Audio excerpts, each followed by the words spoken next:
Hey, welcome to Genre Exposure, a film podcast. Join us as we explore the wide world of cinema, broadening our horizons one movie at a time.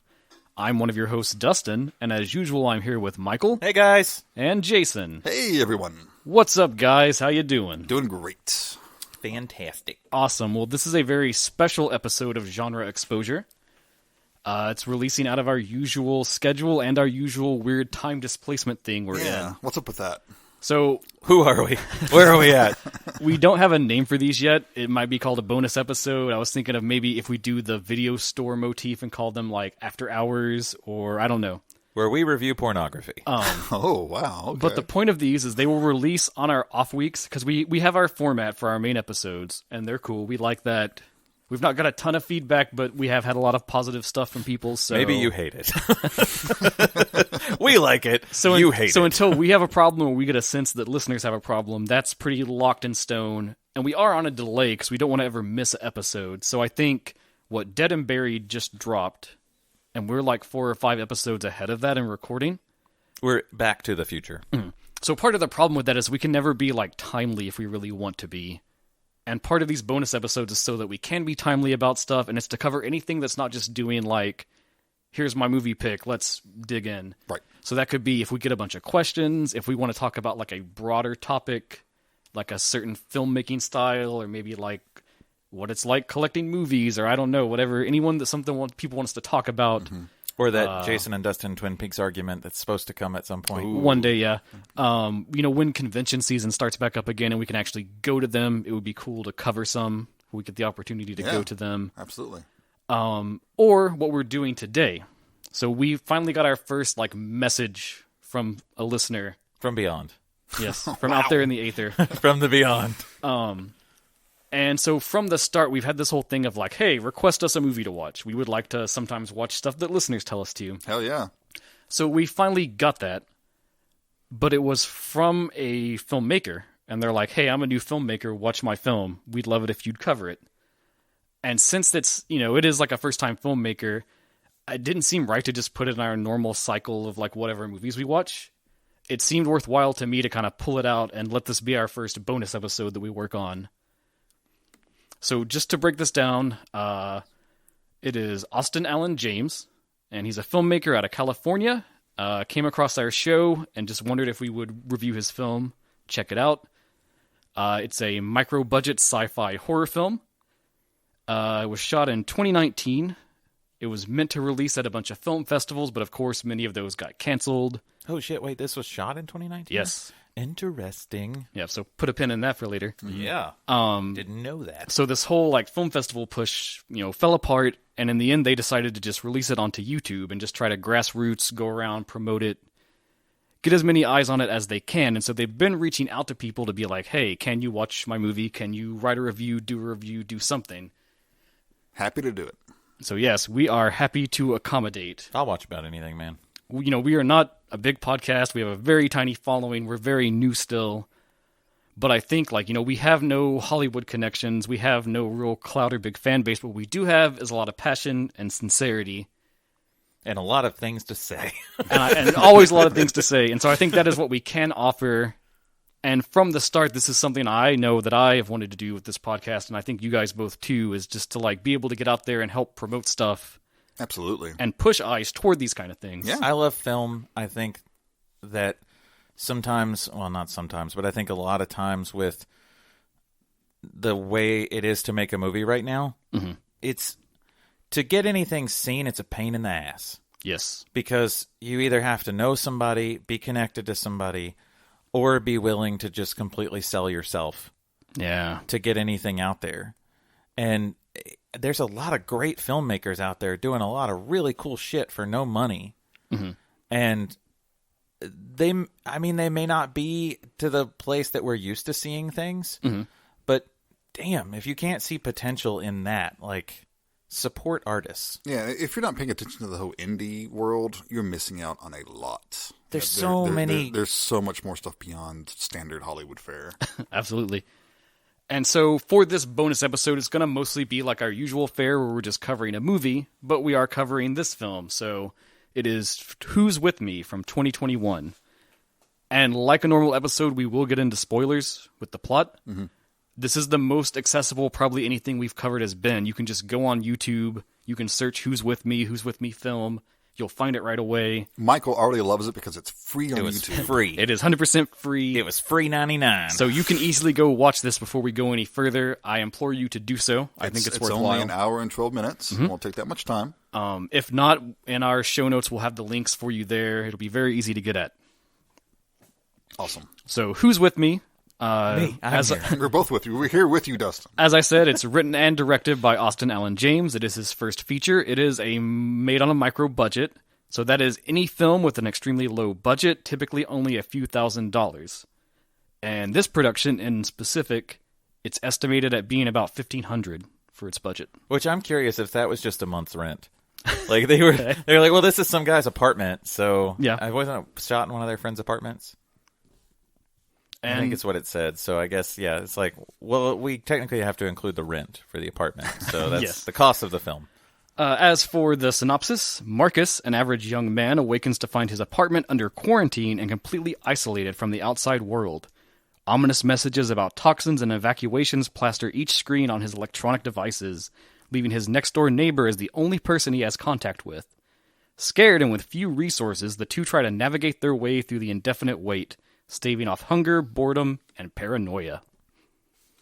Now I'm completely shocked, though, that this was shot in 2019. So immediately the first thing is like, oh, this guy decided to make a movie about the COVID pandemic. Yeah, let's make a pandemic movie during a pandemic. Right. Makes sense. But you're wrong. This film is like incredibly forward-thinking because it was shot in 2019 ahead of all of this stuff. Mm-hmm.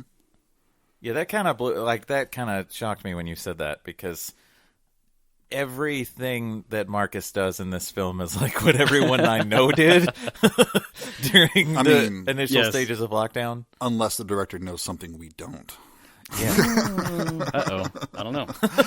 I'm sure he didn't. I'm only joking. Let's not go there, Jason. But yeah, so if you're in that vibe out of the gate for like a pandemic horror, which have been really popular in the wake of everything, this is the next great entry in that line of things to check out. And isn't that one of the great things about horror films? How it can just examine any situation you're in through a certain lens and say so many different things.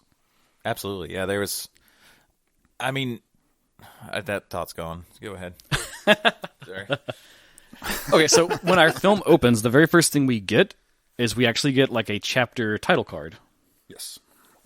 The film is chaptered, it's in segments, and it's usually we'll have a title, we'll have a little bit of text, and there's two counters for like the current time and the time that's elapsed since they've been in quarantine. Mm-hmm. And it's always unknown. It's always unknown. Question about this. How did you guys watch this? Did you watch it on your TV? On computer? TV. Okay.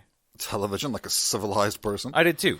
Okay. But did you notice the chapter card was a little skewed? On a television, yes. I checked it out on my computer afterwards, and it was fine. Okay, cool. But yeah, if you watch it on your TV, it's a little too wide for the frame. I figured that was the case, that if I watched it on a mobile device or on a computer, that it probably wouldn't be that way, but I was just curious how you guys saw it, because that's something I saw. I want to say I think that's a YouTube thing and not their fault. Yeah, no, I don't hold it against them at all. It was just interesting, curious how that worked. Yeah. And then immediately we're kind of introduced to our lead, Marcus. Pretty normal, like 20-something looking dude. He wakes up kind of out of it in his bed. His alarm, the clock's like flashing, like the power went out at some point. He can't find his phone, which is very relatable to me. I have that problem a lot. You wake up and can't find your phone? Yeah, like I'll fall asleep with the phone in my hand, and then next thing I know, it's in the bed, under the bed, across the room. What are you doing, man? I don't know. Like mine goes in the same spot every single night. I'm the same way. I plug it in and put it right next So to me. first thing, it's a very real movie to me because of that. I was like, yes, I can buy I'm this. with you, man. Yeah, I'm with you. I can't find my damn phone either. So a lot of this early part is just kind of him being groggy, getting up, brushing his teeth, making breakfast. Pretty normal. My man's got good taste. He goes to try to play some GameCube. But it seemingly doesn't work. So he tries to put on the TV, and boom, there's this warning message. Mm-hmm. Your typical, the Emergency broadcast system thing. And it says, hey, there's a toxic leak outside. It's very dangerous. Stay indoors. Buildings have been sealed. Your door is unlocked so you can leave whenever it's good, but wait for further notice. Right. So he's freaking out, of course, and he's trying to find his phone to call someone. Still can't find his phone. I really like I know it's simple, but I really like the emergency broadcast screen. Yeah. It almost feels,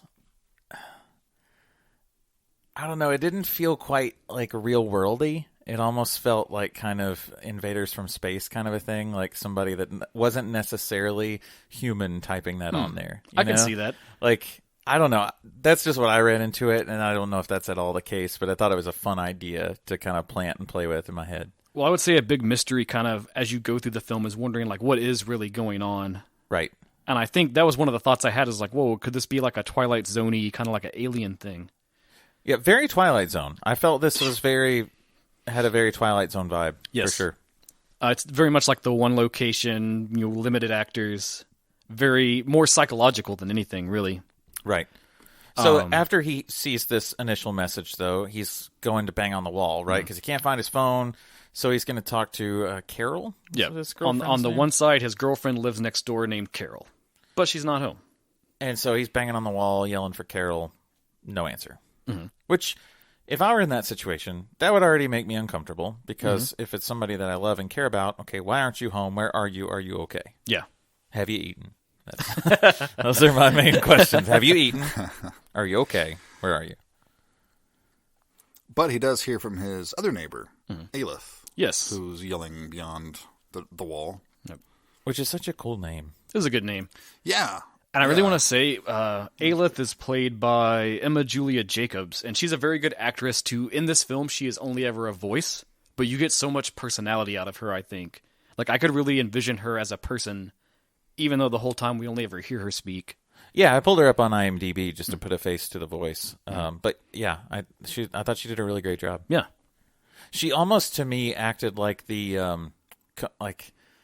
I'm thinking of like Moon. Moon. The one with, what's his name? Oh, the movie Moon. Yeah, the movie Okay. Moon. Yeah. Yeah. What's his name? You don't know who brought it up. I don't know. God damn it.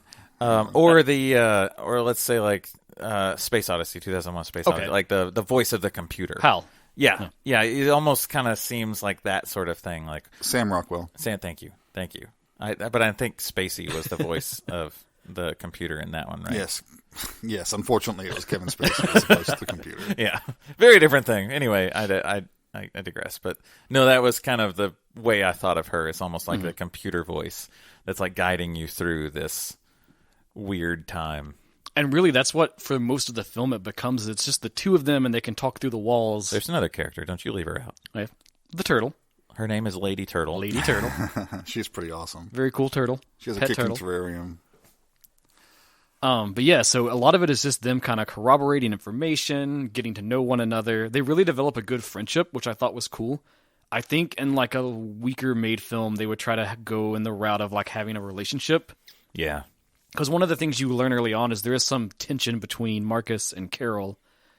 At one point, it's much later on, but he reveals that he like bought a ring and that he was going to propose to her.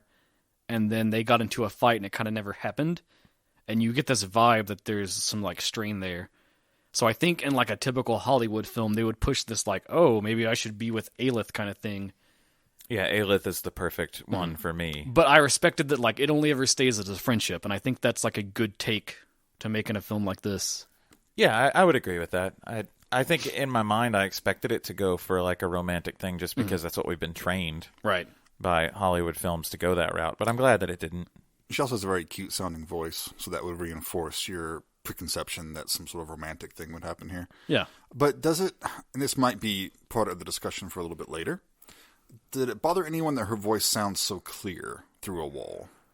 Because it would be much more muffled. Now, there's a reason to make her voice a little bit more clear than normally it would be, that, so we can actually understand it. You don't want your actor yelling for, an hour and 15 minutes. But did it put anyone off in any way or raise any flags? I never paused to think about it, really. Really? That was like one of the first things that struck me. To me, no, but the reason being is I never saw she was real. Never? No. What was your first like inclination to think that? I think it's just the panic that he experiences, and I think it's what your mind does in a panic. Is you grasp for something. That's what your mind does in a panic. Are you projecting? I project in every single one of these goddamn episodes. What do you think? But it's what she does for him is guide him through all the things that everyone knows what you're supposed to do in a situation. Like about filling your bathtub full of water, about getting as much water as you can. Yeah. Because if it comes to you don't have water anymore, she starts pushing him to all of these like subconscious things that you kind of already know, but the panic sets in and you're like, fuck, what am I supposed to do? Right. So in my mind, like maybe from the slightest beginning, I was like, okay, here's another neighbor. But that didn't catch me as like something that was as realistic, which is something about me that I... No, that's actually very interesting because... Yeah, that is cool. I wish I had thought of that at first. I don't know why I didn't. Because you're not as fucked up mentally as I am? Or maybe I'm just not as intuitive as you are, Michael. Well, thanks for that vote of confidence. But probably the fucked up mentally thing. But the clarity of the voice should have tipped me off. And this is the thing about micro-budget filmmaking. Sometimes you don't know what's intentional and what isn't. Because you got to work with what you've got. And sometimes things don't always come through the way you want. Right. So I wasn't sure if it was an intentional choice, just so we can understand her, or if it was supposed to be a signal that something else was going on.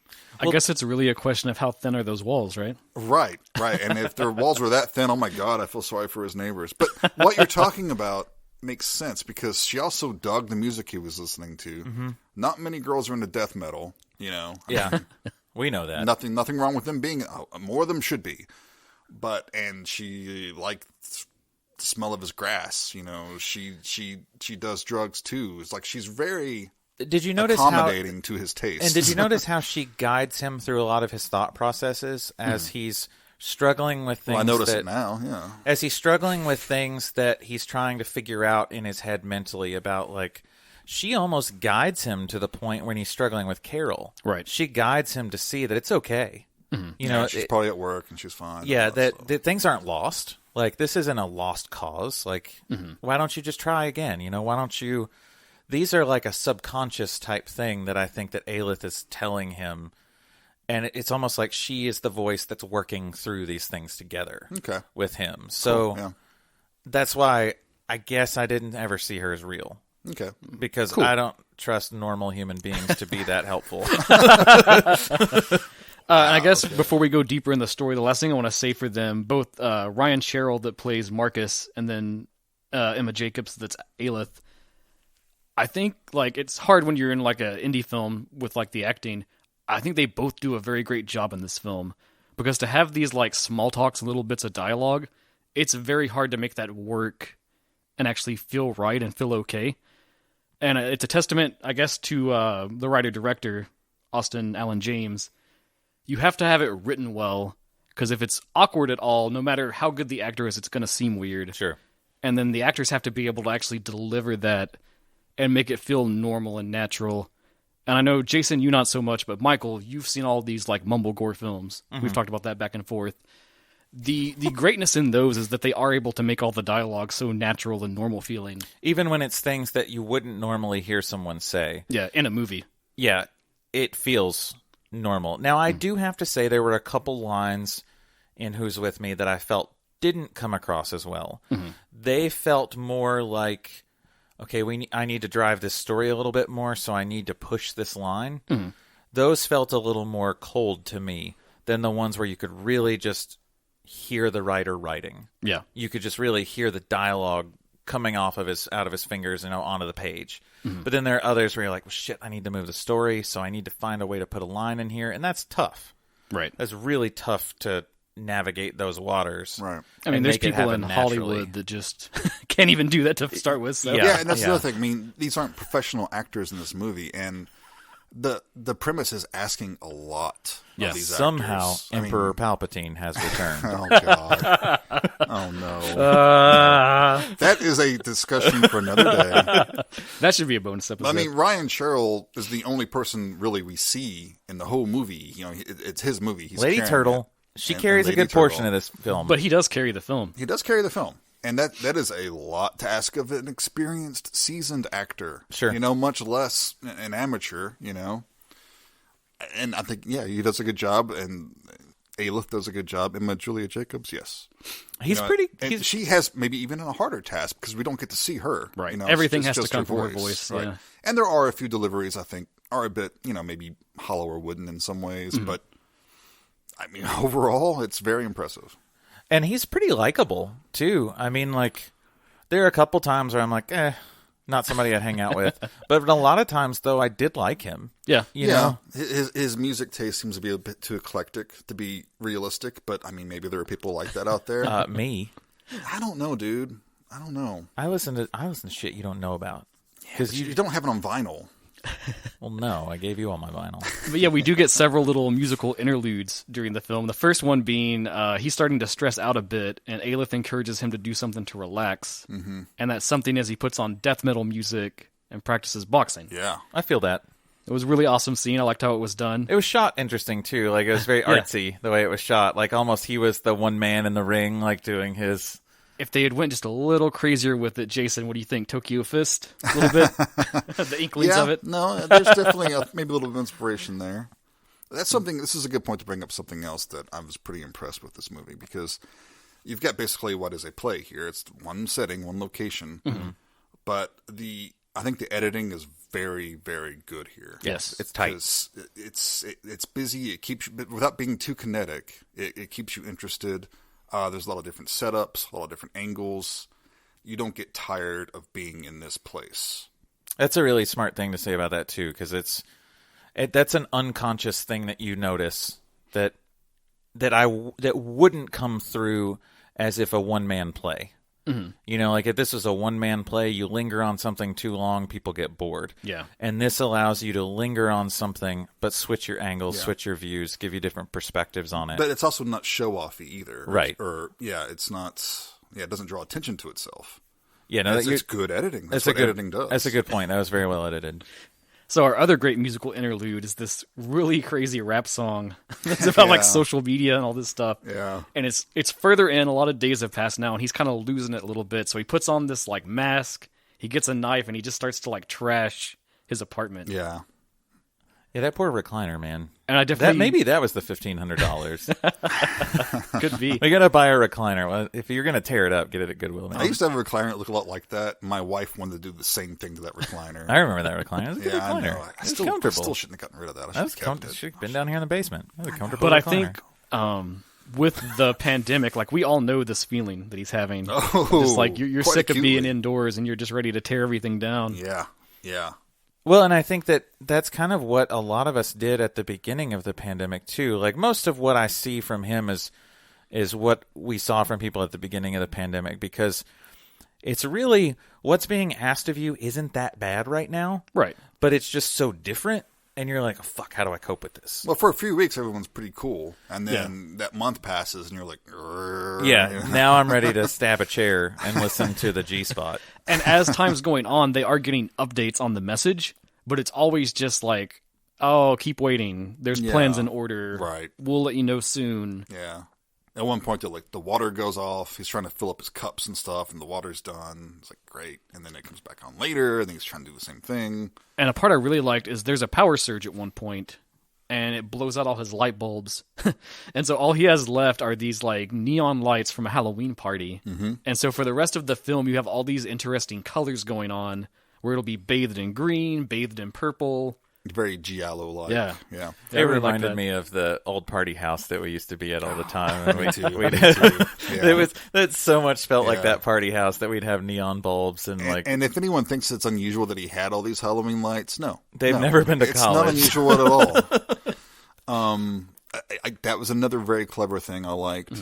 Because I bought that explanation. Because often they will try to explain something in a film, and you're just like, right. Really, though? And it was another good excuse for a nice visual difference. Mm-hmm. The only reason I don't still have, like, colorful lights hanging up in spaces in my house is because my wife is like, you're 35 years old, you're not leaving them up anymore. No, that's right. I mean, you know the feeling. I know it all too well. Yeah. I get it. So as we're advancing, we're getting these different chapters. The time trackers never update. Right. What did you guys think about that? Did you have any thoughts, like, as you were going through the film? Honestly, I think that's one of my few gripes. Really, was the title card stuff. I didn't think it was necessary. Michael? I'll agree with Jason. I think the title card never changed enough for me. Okay. But what I thought would have been interesting, and this is just something that I took away from it, would have been interesting to see his perspective of how much time had passed. Let me throw you guys out a thing that I noticed. Okay. Those title cards, the chapters, the number of chapters, there's 5 chapters, and they correspond to the 5 stages of grief. Right. Sure. Oh, interesting. Okay. Oh, you didn't know that? You didn't catch that? No, because I'm not. You immediately thought that Aelith wasn't real, but you didn't notice all the title cards was the stages of grief. I didn't pay that much attention and to subtly that. in the little messages on the side, they kind of like compose to make that clear to you. Oh, well, yeah, okay. But I think my issue with the title cards was that, unlike the editing and the lighting, it came across as being very unnatural. It was a little too artificial. Okay. That was my interpretation of that, my feeling regarding I liked them, but Sono does that all the time, so I see it and I'm just like, yep, I'm in. Wow, take a shot on the bonus episode. Let's do this chaptered shit. I love it. Okay. Fair enough.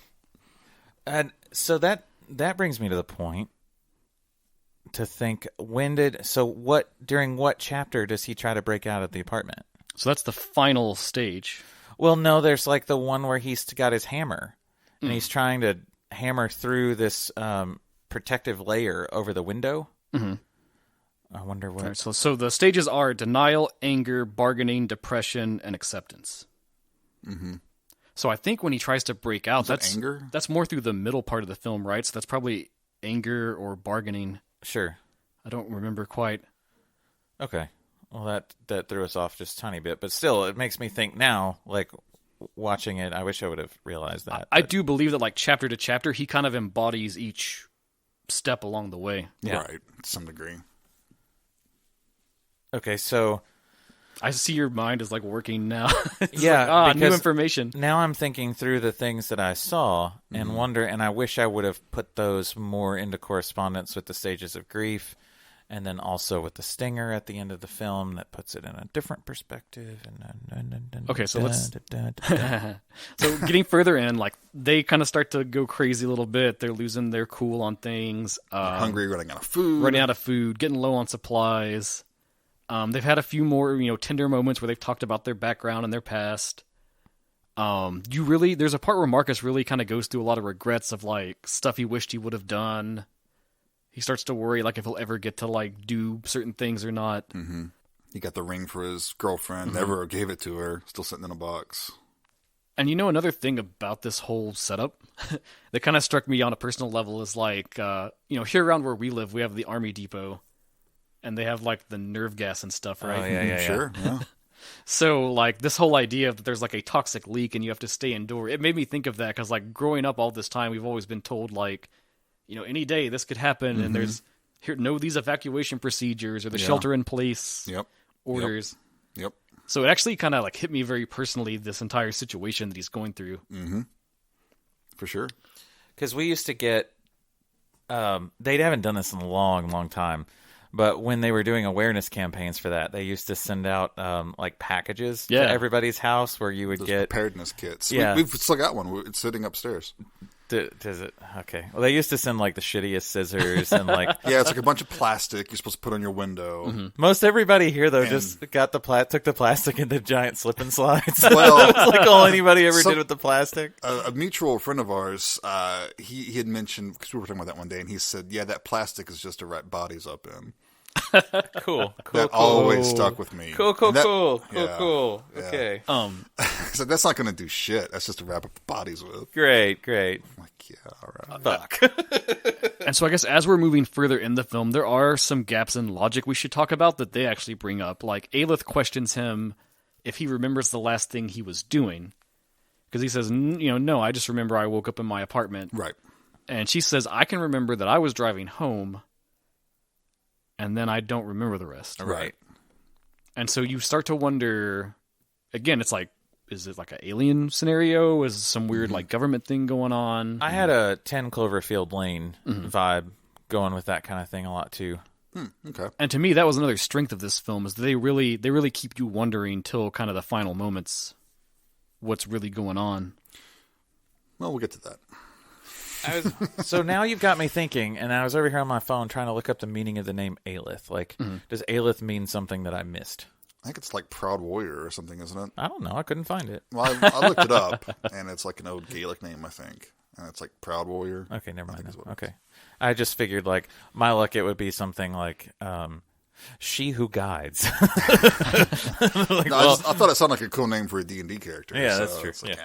write that one down. So eventually things escalate, and Aelith decides that she's had enough. Yes. She's leaving. She's leaving. Well, leaving. She didn't actually leave, though, did she? No.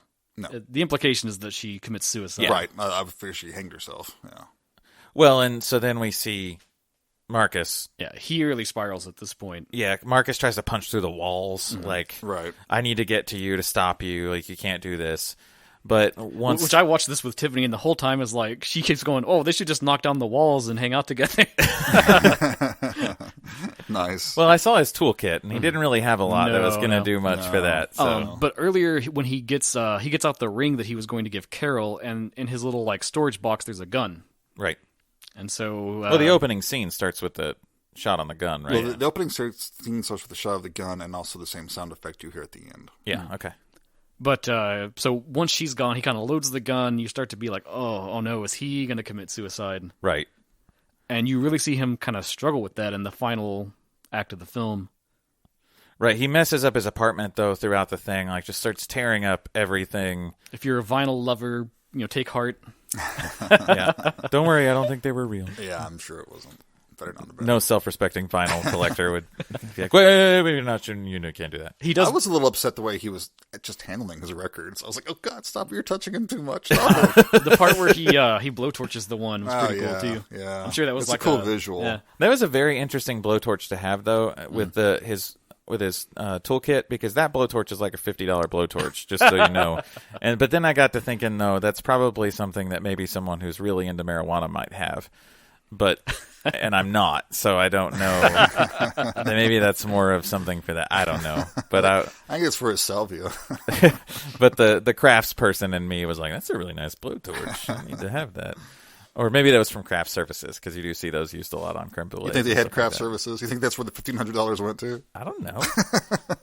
You don't judge them. Maybe they were like, we're going to make a movie, but we're going to feed you well. I think craft services is probably the deli around the corner. That's probably pretty good, though. Hey, what else could you want? Yeah, I'm right there with you. I mean, it's Dustin. Taco Bell's around the corner. Hey. Like, how much will $1,500 get me, Taco Bell? God. You own the store now, sir. Oh, my. Oh, well. Okay, anyway. So, in the end, he comes to a different conclusion. Mm-hmm. He had toyed with it at first. He decides he's just going to go outside. But not alone. He takes his turtle Nope, with he him. rounds up Lady Turtle. I think it's smart he took Lady Turtle, because I would have been upset had he left Lady Turtle, because who's going to feed Lady Turtle? I got nervous when he picked her up at first because I was like, "Oh no, is this like he's gonna do something to the turtle then kill himself?" It Like, suddenly becomes some horrible how turtle bleak snuff is it gonna movie. go? Like, Fuck, like A Star is Born, he fixes the dog a steak and then hangs himself, so it's like, please don't do that. for a split second, I was nervous. Lady Turtle needs you, Marcus. She needs you. But no, together they open the front door, and we can't really see what's outside. Yeah. It's just kind of white light out there. Right.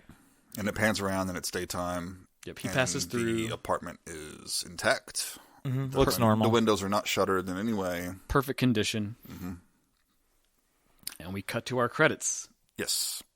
And at the very end, there's the sound effect of a car crash. Well, you texted me, or you texted us like, stay through the stinger, and I was like, fuck, I didn't Well, no, stay through the I had stinger. asked like, "Hey, have you watched it yet, Jason?" You were like, "Nah," and I was like, "I know you. Watch all the way through the credits and don't like mute it or anything." Well, when you said that, I was expecting a bit more. Because, as I said, it was the same sound effect as at the beginning. Right. And I mean, I remember I had the memory of the sound effect in my head from the beginning. See, I didn't really register it in the Okay, opening. you didn't. I Okay. didn't either. I found the ending to be a bit redundant with that sound. I just again. thought that was like something going on outside or something. Okay. It didn't really like hit me at all. I thought it was fairly intentional. Okay, so maybe it's good he included it twice. So that kind of, but when I went back and then I pulled it up on my phone, I was like, fuck, I didn't listen to that. So I pulled it up on my phone and went to the end of it, and then I heard the car crash again. And then I thought of the movie Triangle. Yeah, great movie. Mm-hmm. And that whole film was kind of dealing with her death, I guess, like in this, Sure. and that maybe she was in a purgatory type of thing. But yeah, now that shit, now it all makes sense. And I think that's another strength of this film is like you can look at it on one level where it's just like people trapped in a pandemic, and it's like, yeah, it is, and you see them go through all of that and all the struggles and everything. But there's this whole other layer now with this context where suddenly you look at some of the stuff and it's like, why isn't there time being counted on the chapter cards? Maybe there is no time where they are. Sure. Yeah. Interesting thing, like in a Clive Barker interview recently, he just talked about being in a coma for as long as he was. And he's like, you don't have any sense of time there. Like for you, you've gone to sleep. And then the next thing you know, you're awake and you have no sense of time as to how long you've been there. So, yeah, for somebody in their own mind, or even when we think about when we dream, we don't actually have a sense of how long we've been dreaming. Yeah, like the dream could feel like it's been going on for 3 hours, but it was really only, a minute. Yeah, Junji Ito has a great short about that. It's called Long Dream. And it's a person, they get this condition where the more they sleep, each time they keep having like year and year-long dreams. Oh, interesting. And they start to worry that they're going to like lose their memories of the real world as it keeps like stretching out. Interesting. I'll have to check that one out. I'm not sure if the writer-director had this much intended for this film, but we've definitely put a lot into it, I think. Well, I've got more to go along with this little like through line, okay? So when you look back in this context, there's the weirdness of how they're there. They don't know how they got there. Sure. Ayla's last thing that she remembers is that she was driving. We get a little context about Marcus at one point where he's taking medication, and he tells her, like, oh, these are my last pills. For my liver. Yeah, and she says, what's it for? And he's like, I've got a liver problem. So then that's the little thing like, how does he have a liver problem? It could be something natural, or could it be caused from something? Maybe like excessive drinking. He had a lot of beer pong cups. Yeah, he had a lot of beer pong cups. He does smoke weed. He's mentioned that he's done other drugs in the past. And that made me wonder, too, like if the whole thing was a drug trip. Mm-hmm. Because when they talk about, I guess it was shrooms that they were eating or something like that. Yeah. And he's having that like acid trip or whatever. So then you've got the story chaptered. It's the stages of grief, which we've already talked about. There was a key scene when he's talking about Carol very later on. I think it's one of the first times that Ayla thinks about committing suicide, and they're kind of going back and forth. And exactly what he says to her is, don't leave me too. And I didn't think about it at first until the credits, and I was kind of backtracking. And I was like, why does he say, don't leave me too? And it made me wonder if perhaps Carol's already not with him. Ah, interesting. And he's failed to mention that to her. Like he can't accept that or something. Right. So to me, it almost puts together this other scenario where it's like his relationship has gone bad with Carol. They've separated. He's kind of fallen into like maybe drinking or something like that. And then he's been involved in this crash. And a lot of this film is this sort of like purgatory of him working through himself, his emotions, his memories, and everything that's happened to like reach a conclusion. Sure. And that conclusion is that he tries to go on and go forward through the door, proverbially walking into the light. Right. Yeah, or if it's, something that he's fighting to come back from or whatever, and that he finally gets the strength to fight it, or what. There's a lot of different ways to interpret that, but this could be interpreted as a purgatory type of a place. So, which is totally our wheelhouse. Yeah, given some of our other films we've covered, no doubt. But I think your significant other had a good review of this movie, right? Yeah, Tiffany did watch this with me. So all the times we've gone to our local horror convention, Scarefest, I've always like bought a bunch of like indie films and stuff there, and then I make her watch them. So when I told her what we were doing for the podcast, she was like, I guess I'll watch it too. So here's her verbatim review of Who's With Me. And I think this is good Blu-ray cover quote material. Perhaps, yeah. Good tagline. Better than all that shit you've bought at Scarefest. It felt like a real movie, and it didn't have weird-ass audio issues. I love that review so much. So yeah, Tiffany, she was a fan too. And I've got them a Blu-ray quote too. I would love it if this had a Blu-ray. But if you need a quote, you can put on there. I was more excited to talk about this than Saint Maud. Dustin, genre exposure. So there you go. Free publicity from us. Our opinion means nothing. So I guess, just to keep it the usual format, final thoughts. Jason. Okay. You said something interesting, though. You said... Of course I did. What did I say? In our conversations beforehand about this, you said maybe my opinion will change once we talk about some things. I did. So I'm curious to know if it did. Yes. And the more I thought about it, the more my opinion changed. Okay. I like it. I would recommend it. Mm-hmm. Thinking about it, I like it more. Talking about with you guys, I like it more. The basic premise, admittedly, it's not like, groundbreaking. Sure. We've seen things like this before. But one of the things that took me out at the beginning was that it's a lot like a movie called Await Further Instructions from 2018. I've heard of that, but I've never watched it. Right. And the director may never have even seen this movie. Yeah. It's this happens sometimes. But it's about a family trapped in their home when mysterious warnings appear on a TV screen, informing the viewers that there's been like an event and air, food, and water may be poisoned and not to leave. Mm-hmm. And they even find that they've been locked inside by the strange metallic shutters that's all over the house. So that took me out a bit. Okay. But then I just had to shake my head and say it's synchronicity. These things happen. I don't think it's a ripoff.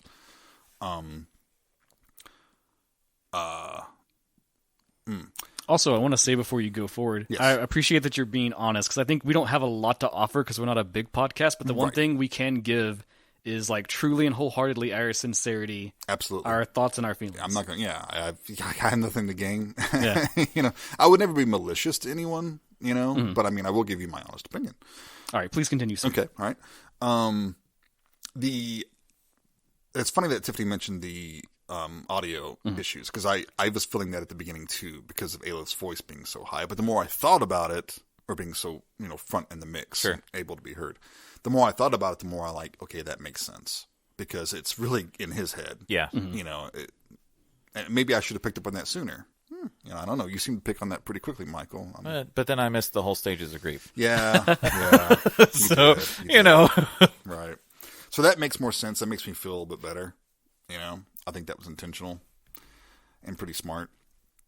Like I said before, the title screens I didn't really need. I thought that was a little artificial, and I love the other natural aspects of the movie with the lighting and the editing and everything. That was great. The fact that he's probably dead, that's something else we've seen quite a bit in movies and stuff. But, it works. It's an interesting exploration. The fact that this was made before the pandemic hit.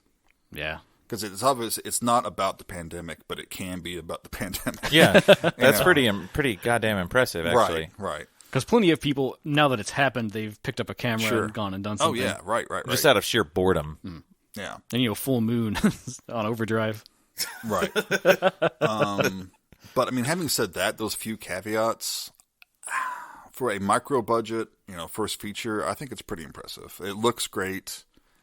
The editing, again, I cannot say how awesome the editing is. The lighting is great. Who's the editor? You got the IMDb page right there. Let's shout out to the editor. I thought I had wrote it down. Let's see. Film editing was also partially the director, Austin Allan James, and also Diana Weiss. Okay, cool. Okay, great. Yep, great job, guys. And the cinematography, because there is a lot of good visuals here, was Stephen Nguyen. Yeah, I thought I saw Stephen Nguyen's name in there. So yeah.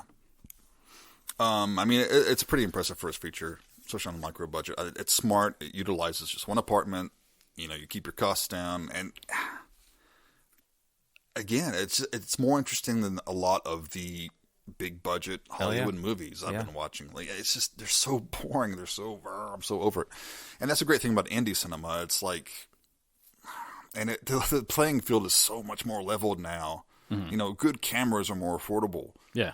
It just takes some ingenuity and some talent, and you too can make a movie, and, this director's done that. Yeah. My props to them, because they just went and did it. Yeah. They went and did it. And, it's good.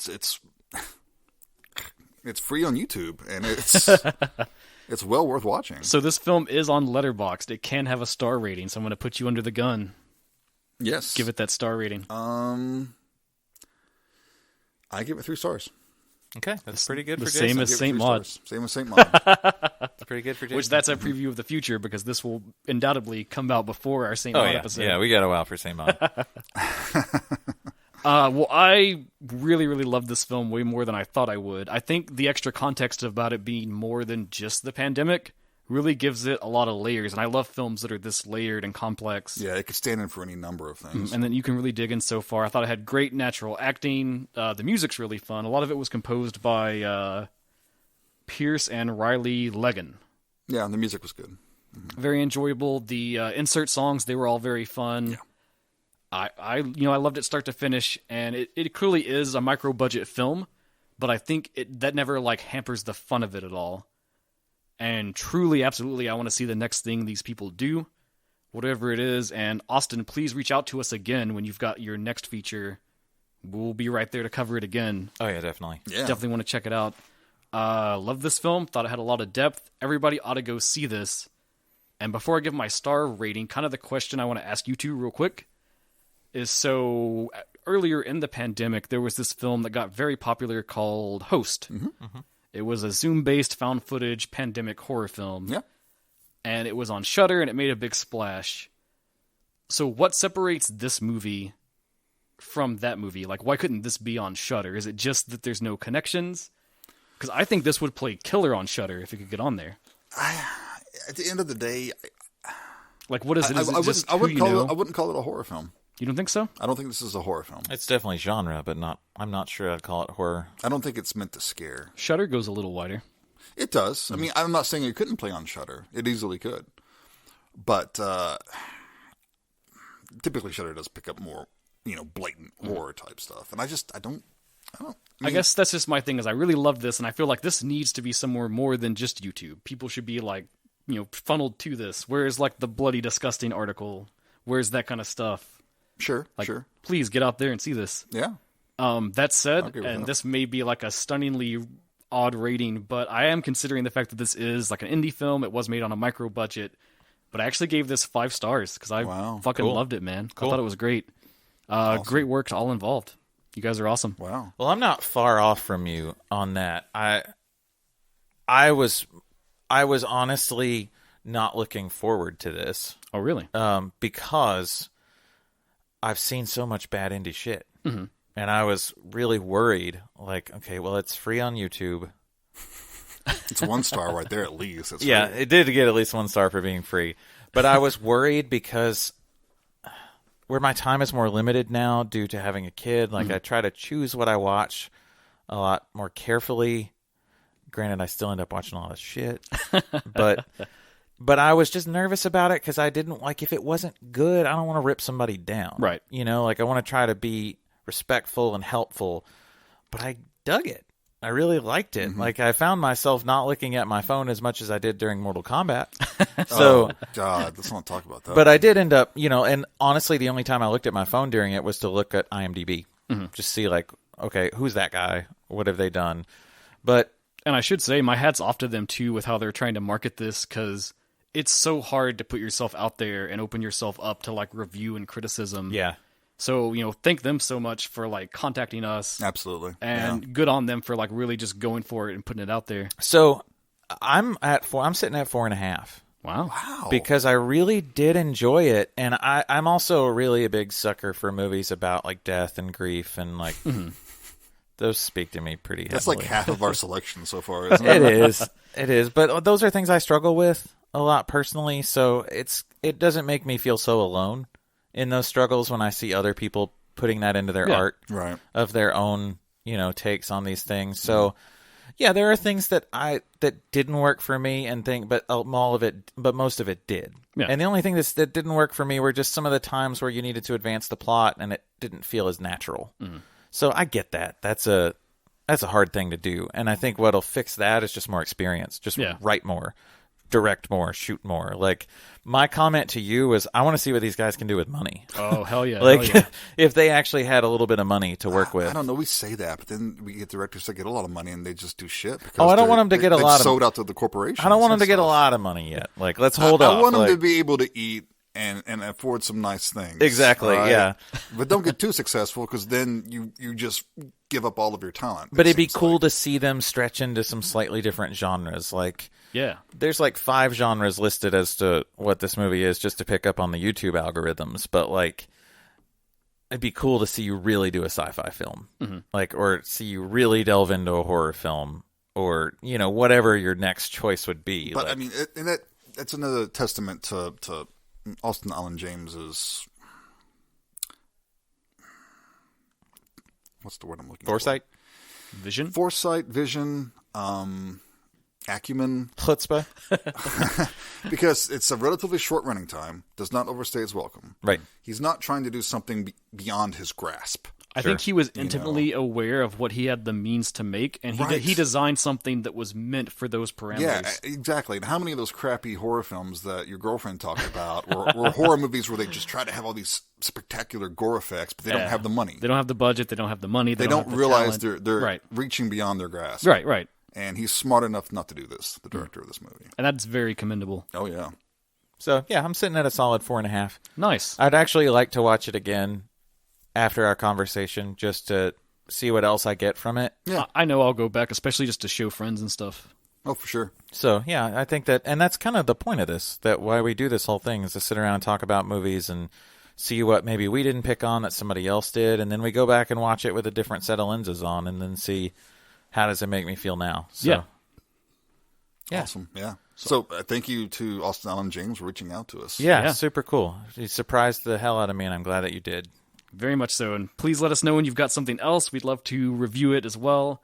If you're an aspiring filmmaker, indie filmmaker, and you've got something like this too, and you want more eyes to look at it, we will be glad to watch it and review it and do an episode and cover it. Give you our brutal honesty. Yep. We can't offer much, but we can offer our honesty and our sincerity. And our impeccable taste. So just hit us up on any kind of social, Twitter, Facebook, Instagram, email us at genreexposure@gmail.com. We want to watch your movies. We want to promote them and get them out there. Yeah. And share the love. Yeah, super Damn fun right. episode, guys. As always, thank you so much for listening. We'll see you next time, and you've been listening to Genre Exposure. Bye, everyone. Take care.